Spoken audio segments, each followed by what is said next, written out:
जब रूह तड़पती है, जब दिल भटकता है, जब जिंदगी का कोई मतलब समझ नहीं आता, तब एक आवाज अंदर से आती है। कभी दीन को जानकर देखो, कभी कुरान को समझ कर देखो।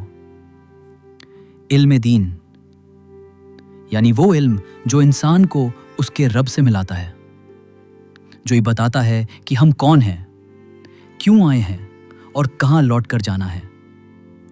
कुरान कहता है, क्या वो लोग जो जानते हैं और वो जो नहीं जानते बराबर हो सकते हैं? सोचिए, रब खुद कह रहा है कि जानने वाला और ना जानने वाला एक बराबर नहीं हो सकता। आज हम हर तरह का इल्म सीखते हैं, दुनिया का, कारोबार का, टेक्नोलॉजी का, मगर अफसोस अपने दीन का इल्म नहीं सीखते। जिस इल्म से दिल रोशनी पाता है, जिससे कब्र में उजाला होता है और महशर में निजात मिलती है। पैगंबर हज़रत मोहम्मद सल्लल्लाहु अलैहि वसल्लम ने फरमाया, जिसके साथ अल्लाह भलाई चाहता है उसे दीन की समझ अता करता है। क्या आपको पता है, इल्म दीन सीखना हर मुसलमान मर्द और औरत पर फर्ज है। ये कोई ऑप्शन नहीं, ये जिम्मेदारी है। एक और हदीस में पैगंबर हज़रत मोहम्मद सल्लल्लाहु अलैहि वसल्लम ने फरमाया, इल्म हासिल करना हर मुसलमान पर फर्ज है।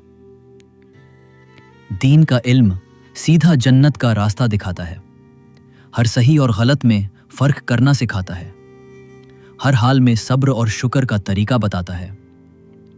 आज अगर हमारी जिंदगी उलझन में है तो उसका सबसे बड़ा कारण है दीन से दूरी। क्या आपने कभी सोचा, जब बच्चा पैदा होता है तो अजान दी जाती है, जब हम मरते हैं तो नमाज पढ़ी जाती है। जिंदगी का हर पड़ाव दीन से जुड़ा है। फिर हम दीन का इल्म क्यों ना सीखें? इल्म दीन सीखने वाला इंसान सिर्फ अपने लिए नहीं, बल्कि अपने घर, समाज और पूरी उम्मत के लिए रोशनी बनता है। पैगंबर हज़रत मोहम्मद सल्लल्लाहु अलैहि वसल्लम ने फरमाया, उल्मा यानी दीनदार इल्म वाले लोग नबियों के वारिस हैं। सोचिए, जिसे नबी का वारिस कहा जाए उसका मुकाम कितना ऊंचा होगा। तो आओ, दुनिया के पीछे भागने से पहले अपनी आखिरत को बचाने का सामान जुटा ले।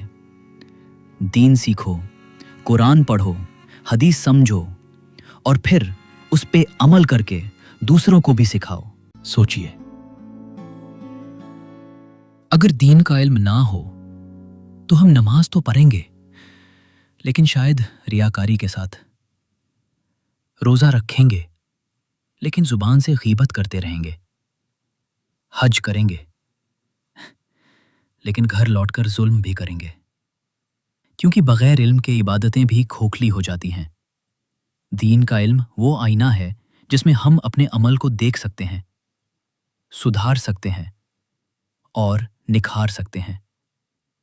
आज जो समाज में अंधेरे हैं, बेहयाई है, हराम हलाल का फर्क मिट गया है, वो सिर्फ इसलिए कि हमने इल्म दीन को छोड़ दिया है। आज मस्जिदें हैं, मगर दिलों में तकब्बुर है। कुरान मौजूद है, मगर तर्जुमा किसी ने नहीं पढ़ा। नातें सुनी जाती हैं, मगर नबी सल्लल्लाहु अलैहि की सीरत को अपनाया नहीं गया। दीन का इल्म ही वो मशाल है जो इस गहरी रात में सच्चाई का रास्ता दिखा सकती है। एक बार किसी बुजुर्ग से पूछा गया, आप हर रोज दीन का इल्म क्यों पढ़ते हैं जबकि आपकी उम्र 70 साल है? उन्होंने मुस्कुराकर जवाब दिया, क्योंकि मुझे नहीं पता मेरा कौन सा लफ्ज अल्लाह को पसंद आ जाए और उसी की वजह से मेरी मगफिरत हो जाए। भाइयों और बहनों, मकान बनाना, गाड़ी लेना, करियर बनाना, ये सब जरूरी है, लेकिन मौत तो हर हाल में आनी है। क्या हमने अपनी कब्र के लिए भी कुछ तैयारी की? इल्म दीन ही वो पहला सामान है जो कब्र में उजाला करेगा, महशर में शिफात दिलाएगा और पुल सिरात पर रास्ता आसान करेगा। तो आइए, आज से एक वादा कीजिए कि हर दिन दीन का कम से कम एक हिस्सा सीखेंगे, एक आयत का मतलब समझेंगे, एक हदीस ज़हन में रखेंगे और उस पर अमल की कोशिश करेंगे। کیونکہ جب تک علم کا دیا دل میں جلتا رہے گا اللہ کی رحمت کبھی دور نہیں ہوگی۔ دعا کرتے ہیں کہ اللہ ہمارے دلوں کو علم سے روشن کر دے، ہمیں سچا فہم دے اور اس علم کو ہمارے لیے دنیا اور آخرت کی کامیابی کا ذریعہ بنا دے۔ آمین یا رب العالمین۔